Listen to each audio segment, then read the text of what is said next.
नमस्कार, SPT news में आपका स्वागत है। पेश है 10 जून गुरुवार सुबह 6:15 बजे राजस्थान की बड़ी खबरें। राजस्थान में अनलॉक 2 की गाइडलाइन मंगलवार से लागू हो गई थी। अनलॉक 2 की नई गाइडलाइन के तहत अब आज से 10 जून से रोडवेज बसों और निजी बसें चलनी शुरू होंगी। खास बात यह है कि फिलहाल 50% क्षमता के साथ रोडवेज बसों का संचालन शुरू होगा। राजस्थान में अभी 1600 बसों को ही सड़कों पर उतारा जाएगा। शहरों में सिटी बसों का संचालन बंद रहेगा। निजी बसों को भी तय रूट पर ही चलाया जाएगा। कोरोना के कारण लॉकडाउन में रोजाना रोडवेज बसों को 3 करोड़ 75 लाख रुपए का नुकसान हो रहा है। कांग्रेस में असंतोष और आपसी खींचतान को कंट्रोल करने के लिए मुख्यमंत्री अशोक गहलोत अगले महीने मंत्रिमंडल विस्तार का दांव चल सकते हैं। इसके तहत सचिन पायलट खेमे के 3 से 4 विधायकों को मंत्री बनाकर कोल्ड वॉर पर कुछ समय के लिए विराम लगाया जा सकता है। कांग्रेस सूत्रों के मुताबिक मंत्रिमंडल विस्तार और फेरबदल कांग्रेस के पूर्णकालिक अध्यक्ष की जुलाई में नियुक्ति होते ही पूरा किए जाने के आसार हैं। राजस्थान में 30 मंत्री बनाने का कोटा है। अभी मुख्यमंत्री सहित 21 मंत्री हैं। ऐसे में 9 मंत्री और बनाए जा सकते हैं। पायलट खेमे में से 3 से 4 विधायकों को मंत्री बनाने के अलावा बसपा छोड़ कांग्रेस में शामिल हुए 6 में से 2 विधायकों को भी मंत्री बनाया जा सकता है। कांग्रेस और निर्दलीयों में से भी कुछ नए चेहरों को मौका मिलने का आसार है। राजस्थान की पूर्व मुख्यमंत्री व भाजपा की राष्ट्रीय उपाध्यक्ष वसुंधरा राजे ने कोरोना बचाव टीकाकरण में महिलाओं की कम संख्या पर चिंता जताते हुए बुधवार को कहा कि राज्य सरकार को इनके लिए डोर टू डोर टीकाकरण की व्यवस्था करनी चाहिए। राजे ने एक बयान में कहा कि कोरोना से बचाव के लिए चल रहे टीकाकरण अभियान में महिलाओं की कम भागीदारी बेहद चिंता का विषय है। उन्होंने कहा कि पुरुषों की अपेक्षा महिलाओं में संक्रमण का ज्यादा खतरा होता है, क्योंकि पूरे घर की जिम्मेदारी उन्हीं पर होती है। राजस्थान में 4 नई तहसील के गठन को मंजूरी दी है। अशोक गहलोत ने उदयपुर जिले के कुराबड़ और नया गांव उप तहसीलों को नवीन तहसीलों के रूप में क्रमोन्नत करने के प्रस्ताव को मंजूरी दी है। नवीन तहसील कुराबड़ में 6 भू अभिलेख निरीक्षक वृत्त, 24 पटवार मंडल एवं 107 राजस्व ग्राम शामिल होंगे। इसी प्रकार नया गांव तहसील में 5 भू अभिलेख निरीक्षक वृत्त, 18 पटवार मंडल एवं 88 राजस्व ग्राम शामिल होंगे। इसके अलावा गहलोत ने चित्तौड़गढ़ जिले के जावदा में नवीन उप तहसील के सृजन को स्वीकृति दी है। राजस्थान में जयपुर सहित 6 जिलों में आयुर्वेद, योग व प्राकृतिक चिकित्सा से संबंधित महाविद्यालयों की स्थापना की जाएगी। मुख्यमंत्री अशोक गहलोत की हरी झंडी के बाद प्रदेश के चिकित्सा एवं आयुर्वेद मंत्री डॉक्टर रघु शर्मा ने बुधवार को स्वीकृति जारी कर दी है।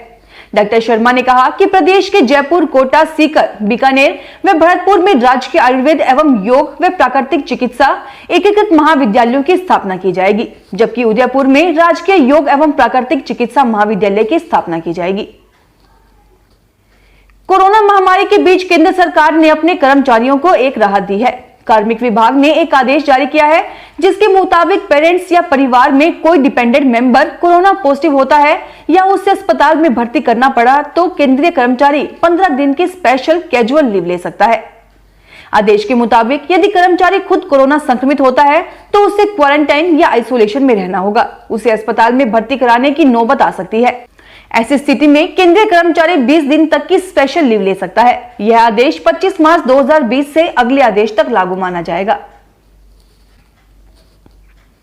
राजस्थान सहकार भर्ती बोर्ड के माध्यम से राजस्थान सहकारी डेयरी संघ एवं इससे संबंधित जिला दुग्ध उत्पादक सहकारी संघों के 20 विभिन्न श्रेणियों में 503 पदों के लिए आवेदन आमंत्रित किए गए हैं।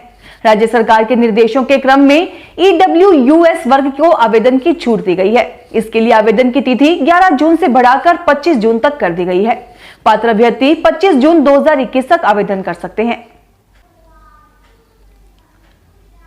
जोधपुर रेल मंडल अंतर्राष्ट्रीय समपार फाटक दिवस पर गुरुवार को विशेष अभियान चलाकर रेल समपार फाटकों पर सुरक्षित आवागमन सुनिश्चित करेगा। मंडल रेल प्रबंधक गीतिका पांडे के निर्देशन में जोधपुर रेल मंडल के सभी शाखा अधिकारी व मंडल फील्ड की यूनिट में कार्यरत अधिकारी, वरिष्ठ सुपरवाइजर तथा संबंधित कर्मचारी रेल फाटकों पर सुरक्षा से जुड़े सभी पहलुओं की जांच करेंगे। साथ ही सभी सुरक्षा उपकरणों व व्यवस्थाओं को गहनता से परखा जाएगा। राजस्थान के परिवहन मंत्री प्रताप सिंह खाचरियावास ने कहा है कि भाजपा झूठ, फरेब और धोखे की राजनीति बंद करे। बीजेपी के तमाम नेता झूठ के जनरेटर बनकर प्रदेश की जनता को गुमराह कर रहे हैं। भाजपा नेताओं को पहले यह बताना चाहिए कि उनकी पार्टी में कितने गुट हैं और वह सड़कों पर आंदोलन क्यों कर रहे हैं। जयपुर ग्रेटर में 2 मेयर सामने आ चुकी हैं, वह बताएं भाजपा की मेयर कौन है। राजस्थान में जल जीवन मिशन का काम तेजी से आगे बढ़ेगा। जलदाय विभाग के अतिरिक्त मुख्य सचिव सुधांशु पंत ने 10 दिनों में बकाया निविदा करने के आदेश दिए हैं। राजस्थान के अभी भी कई गांव, कई जिले ऐसे हैं जहां पर जल जीवन मिशन के लिए टेंडर नहीं हो पाए हैं, इसलिए विभाग जल्द से जल्द टेंडर कराकर काम में गति लाना चाहता है।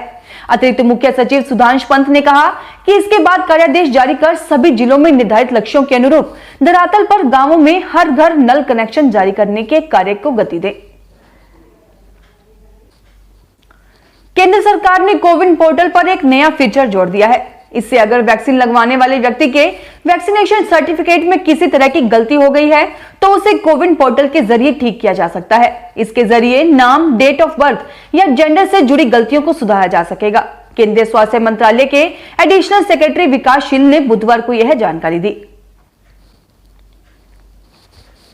पश्चिमी राजस्थान में पिछले कुछ दिनों से तापमान 40 डिग्री के आसपास बना हुआ है। साथ ही यहां गर्मी और उमस का कहर बरकरार है। लोगों को उमस भरी गर्मी से राहत नहीं मिल रही है। इधर मौसम विभाग के अनुसार जोधपुर और बीकानेर संभाग में तेज हवा चलने की संभावना है। जोधपुर में पिछले कुछ दिन तक पश्चिमी विक्षोभ के प्रभाव से बादल छाए रहे, गर्मी नदारद रही।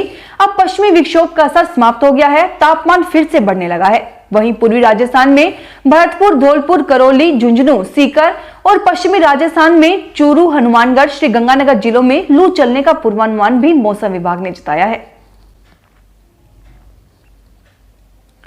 राजस्थान वाटर वर्क्स कर्मचारी संघ ने बुधवार को जलदाय मंत्री बीडी कल्ला से मिले और अपनी मांगों को लेकर ज्ञापन सौंपा। जलदाय विभाग में कार्यरत तकनीकी कर्मचारी, फिटर, पंप चालक, विद्युतकार, लाइनमैन, कारपेंटर सहित विभिन्न पदों की पदोन्नति विभागीय अधिकारियों द्वारा नहीं करने के विरोध में सिविल लाइन स्थित सरकारी निवास पर राजस्थान वाटर वर्क्स कर्मचारी संघ के प्रदेश अध्यक्ष कुलदीप सिंह यादव के नेतृत्व में जलदाय मंत्री डॉक्टर बीडी कल्ला को अतिशीघ्र पदोन्नति करवाने के संबंध में ज्ञापन सौंपा। कांग्रेस ने पूर्व केंद्रीय मंत्री जितिन प्रसाद के भाजपा में शामिल होने के बाद उनकी वैचारिक प्रतिबद्धता पर सवाल खड़े करते हुए कांग्रेस में बुधवार को कहा कि प्रसाद विचार विहीन, सिद्धांत विहीन एवं सहूलियत की राजनीति करते हुए उन लोगों के साथ चले गए जो देश और उत्तर प्रदेश में कोरोना महामारी के दौरान कुप्रबंधन के जिम्मेदार हैं। पार्टी प्रवक्ता सुप्रिया श्रीनेत ने कुछ खबरों के आधार पर पूछे गए एक सवाल को लेकर यह भी कहा कि राजस्थान के पूर्व उप मुख्यमंत्री सचिन पायलट ने अगर कोई मुद्दा उठाया है तो पार्टी नेतृत्व उस पर जरूर विचार करेगा। उन्होंने प्रसाद के कांग्रेस छोड़ने के मुद्दे पर संवाददाताओं से कहा कि जब सोनिया गांधी ने कांग्रेस की कमान संभाली थी तो जितिन प्रसाद के पिता जितेंद्र प्रसाद ने विरोध किया था तथा विरोध में चुनाव लड़ा था और इसके बाद भी उन्हें पद दिया गया। बाद में जितिन प्रसाद को भी पार्टी में मौका दिया गया। वह युवा कांग्रेस के महासचिव, सांसद और फिर कांग्रेस की सरकार के मंत्री रहे। प्रयागराज में बुधवार को सरस्वती हाईटेक सिटी में ऑक्सीजन प्लांट के उद्घाटन के वर्चुअल कार्यक्रम में गडकरी बोल रहे थे। इसमें यूपी के डिप्टी सीएम केशव मौर्य भी शामिल हुए। भाषण के दौरान उनकी जुबान फिसल गई। गडकरी अपने भाषण में बोले कि सबसे पहले मुझे बहुत खुशी है कि कोविड के समय में हमारे देश में अनेक लोगों को ऑक्सीजन की कमी के कारण अपनी जान गंवानी पड़ी। बाद में गडकरी को अपनी गलती का एहसास हुआ। फिलहाल इस बुलेटिन में इतना ही, फिर हाजिर होंगे और बड़ी खबरों के साथ। एसबीटी न्यूज के वीडियो देखने के लिए हमारे चैनल को सब्सक्राइब करें और नोटिफिकेशन पाने के लिए बेल आइकन को प्रेस करें।